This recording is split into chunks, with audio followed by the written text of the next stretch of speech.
Adam Taxin here with commentator Dave Peavy, talking about what else this week, the gun control issue, but we're talking about a specific aspect of it. And there have been a lot of bad actors there. You don't need me to go into it, but there's one congresswoman in particular that Dave has done some research to single out, who I guess is in a particularly egregious role. Dave, welcome, and let's talk about Congresswoman Jackie Speier, a Democrat from California. Thanks, Adam. Thanks for having me back. It's good to be with you again. Jackie Speier of California's 14th district. She represents the Bay Area and San Mateo County, which that's also the land of the Ninth Circuit and a true bastion of hard-left liberal politics. But Jackie's heritage as an Armenian plays particular relevance into the issue of gun control, especially given the Armenian Genocide.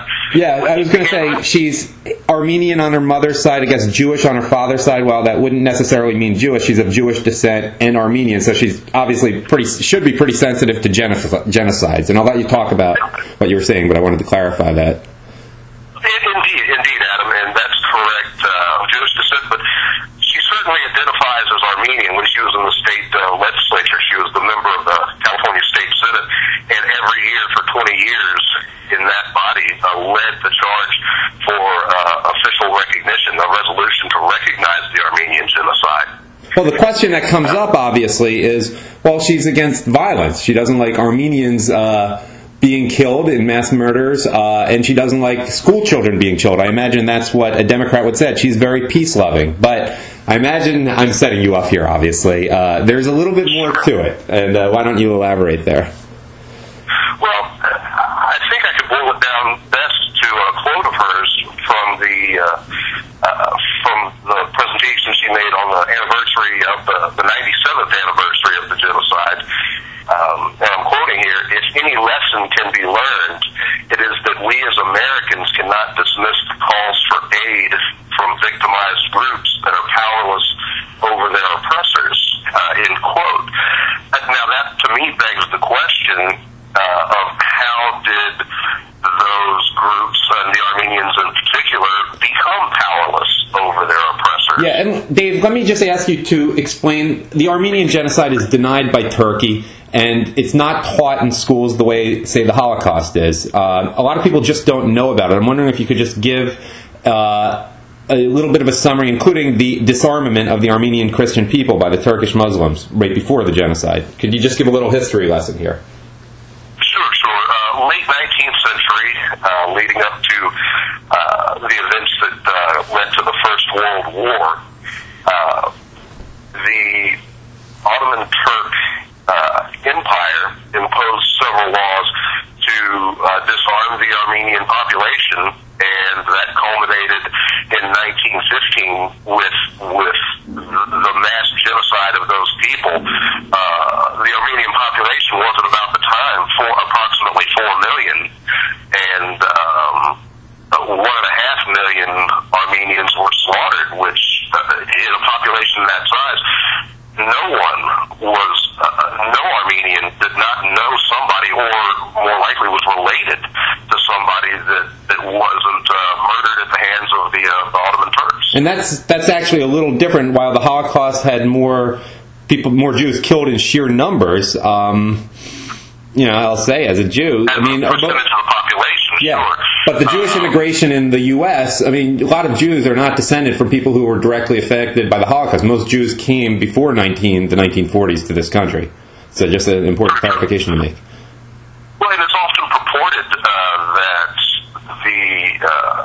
it didn't come up, I don't think, at the Wannsee conference, but the blueprint for the final solution by the Nazi government was, the blueprint for that was the Armenian Genocide. That's a purported quote of Adolf Hitler, that when one speaks of genocide, who brings up the Armenians? Exactly. So let's get a little bit more into Jackie Speier, what her track record is, because she's been one of the most outspoken people about the Armenian Genocide from everything I've heard. Well, to me it goes back to that quote basically, and she herself has a very unique perspective on guns. And I don't, as much as I disagree with her personal politics on the issue, and the way she's discharged the duties of her office, I don't want this to turn into an out-and-out hit piece. As you may be aware, she was Congressman Leo Ryan's aide and was shot 5 times on the airstrip at Guyana and left on the airstrip for 20 hours before medevac arrived. So, not that that's directly relevant to legislation, it certainly forms one's perspective. Right, but I would think also you would think that I would think that gun violence is in the hands something that you have to think about in terms of the real crazies. This is not random gun violence. This was Jim Jones. The guy she worked for was part of the Jim Jones massacre by complete wackos, which is not the average American owning guns. So, if you ask the tougher questions, I would think it's a little bit different. And also we should acknowledge she has been great on the issue of Armenian genocide. She has been great, which is why I guess we're calling her out now, as opposed to someone who's been bad on both issues, both the Armenian genocide and gun control, like someone like Senator Bob Casey of Pennsylvania. But the floor is yours. Sorry, I had to make those points. No, I agree with you 100% there. Now, the discharging of her duties as, I think it's vice chair of the House Gun Task Force, which worked closely with Vice President Biden, her recommendations to the committee, and what we saw eventually in the 23, I think it was started off as 19 and now it's 23 executive orders that the president announced day before yesterday. I can draw some significant parallels to Article 166 of the Ottoman Penal Code, which restricted certain groups, specifically the Armenians, though they're not named in that particular penal code. It's very creatively done. It starts off as a anti-arson penalties for arson, and then goes to hoarding gunpowder in the specific fines for gunpowder. Now, the parallel to late 19th, early 20th century to contemporary America to me is the same as limiting magazine size and types of weapons.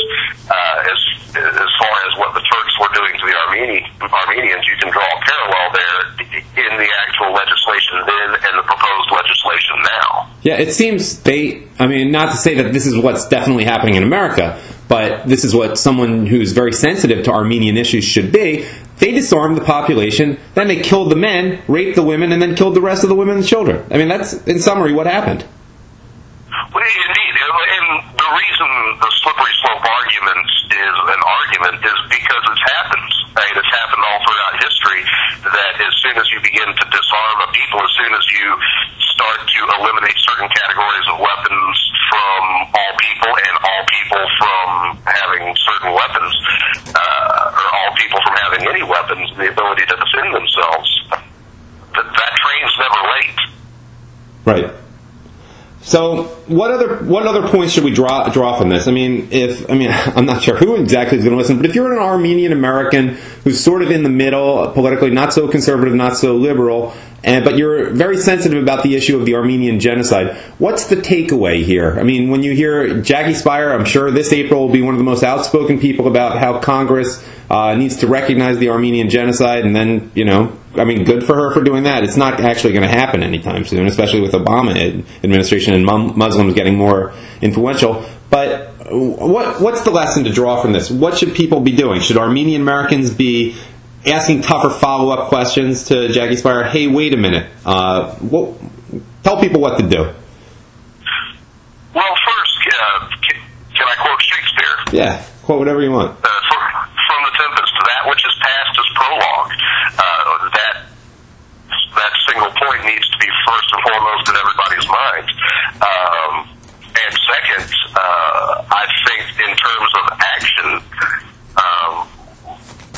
as some see it faltering, we still have a beautiful representative republic, and those that take an oath to preserve, protect, and defend the Constitution represent us in our nation's capital, and they need to know If you're an Armenian that's concerned about this, your congressman, your elected representatives, be they in Washington, D.C. or in your state house, they need to know your name, and they need to know this is important to you, and that the Second Amendment was there for a reason. That reason is not hunting. That reason is not sportsmanship. Exactly. And, obviously this is something that not only Armenians should be sensitive to, but Jews in particular should be, and really all Americans who know the history should be aware of. You can't have it both ways, Jackie Speier. That's really the way I look at it. You just can't have it both ways. And if people ask intelligent follow-up questions, she should be taken to task. It's just that simple. You can't have it both ways. Any final thoughts, Dave? Oh, I want to make one other point. I don't know if you're aware, Elie Wiesel, who is basically an activist for the left under the guise of the voice of the Holocaust, and he spoke for Bill Clinton during impeachment, things that have nothing to do with the Holocaust. He's been out there advocating gun control, which has rubbed a lot of people the wrong way, especially Jews, for the preservation of firearms ownership, which I'm involved in, because obviously he knows 6 million reasons that gun control is a bad idea. But I want to make that point for people listening. Any final thoughts, Dave Peavy? Final thoughts, just keep the faith and don't be afraid. All right, Dave Peavy, commentator, thank you for your time today.